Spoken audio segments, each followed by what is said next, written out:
Hello guys, welcome to my channel. మీకు కనుక video నచ్చినట్లయితే ఒక చిన్న లైక్, కామెంట్ అండ్ సబ్స్క్రైబ్ చేయండి. యాక్చువల్లీ ఈరోజు నేను చేసిన రెసిపీ ఏంటంటే మక్కగారెలు అండి. మనకైతే అంతకుముందు అయితే మనకి సీజన్ బట్టే మనకి దొరికేటి కంకులు అనేటివి. కానీ ఈ టైంలో అయితే మనకి సీజన్ లేకుండా కూడా మనకి ప్రతి సీజన్లో మనకి కంకులు దొరుకుతున్నాయి కాబట్టి ఏ సీజన్ అయినా మగ్గారెలు అందరూ చేసుకుంటున్నారు. మాకైతే ఊర్లోకి అయితే ఇట్లా కంకులు అయితే అమ్మొచ్చినాయండి. మాకైతే 50కి 6 కంకులు ఇచ్చారు. అయితే ఆ కంకులతో అయితే మొత్తం కంకులను ఒలిచేసి అందులో ఉల్లిగడ్డ, ఎల్లిపాయ, జీలకర్ర, కొత్తిమీరలు వేసి నేనైతే బ్యాచ్ల వైజ్ లాగా నేనైతే మిక్సీకి వేసి పట్టినా అండి. మామూలుగా బ్యాచ్ వైజ్ పట్టుకోవచ్చు, లేకపోతే అన్నీ ఒకసారి పట్టుకోవచ్చు.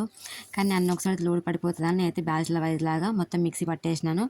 మిక్సీ పట్టేసి అది కూడా మనం మెత్తగా పేస్ట్ లాగా పట్టుకోవాలండి. అట్లా పట్టుకున్న పేస్ట్లోకి మనం మంచిగా కడిపెట్టుకున్న కరివేపాకు, కొత్తిమీర ఆకు, అందులోనే కొంచెం వంట సోడా వేసుకొని కలుపుకోవాలండి. వంట సోడా వేసుకుంటే కొంచెం గారెలు అంటే మనకి ఉబ్బుతాయి, అంటే మనకి పఫీ లాగా వస్తాయండి. లేకపోతే మనకి కొంచెం గట్టిగా వస్తాయి, అందుకని వంట సోడా వేసుకుంటాము. అందులోకి సరిపడా అంత కారపొడి, మనకి ఎంత కారం తింటే అంత కారపొడి వేసేసుకొని అందులోకి కొంచెం సాల్ట్ వేసేసుకొని మంచిగా కలిపేసుకోవాలి. అది కూడా రుచికి సరిపడా సాల్ట్ వేసుకోవాలి. అట్లా కలిపి పక్కన పెట్టుకేసుకొని మనకి గారె మునిగేంత ఆయిల్ అయితే మనం కడాయిలో పోసేసుకోవాలండి. పోసుకొని ఒక కవర్ తీసుకోవాలి. మనం మామూలు కొంతమంది క్లాత్ల పైన వస్తారు, క్లాత్ల పైన వేసుకోవచ్చు, లేకపోతే ఇట్లా కవర్ అంటే కవర్ అయితే మంచిగా నీట్గా వస్తుందండి. కొంచెం క్లాత్ పైన వేస్తే మొత్తం సరిగా అప్పరాని మనకు కొంచెం పిండి మెత్తగా అయిందనుకోండి అస్సలు రాదు గారె అనేది. అందుకని క్లాత్ అయిందనుకో మనకు కొంచెం పిండి మనకి మెత్తగా అయినా కూడా కవర్ మీద వేసుకుంటే మనకి ఎంత లూజ్ ఉన్న పిండి మనకి గారె అనేది కరెక్ట్ వస్తుందండి.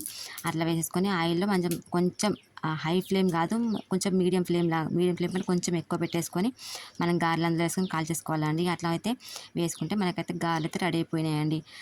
గారెలు అయితే సూపర్గా వచ్చినాయండి. టేస్ట్ మాత్రం చాలా అంటే చాలా బాగుంది. ఇది కొంచెం లేత కంకులు కాబట్టి కొంచెం టేస్ట్ బాగున్నాయండి. మనకి మామూలుగా ముదిరిన అయితే కొంచెం అంత టేస్ట్ అయితే రావండి.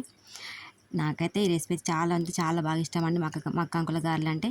నచ్చితే లైక్ చేయండి.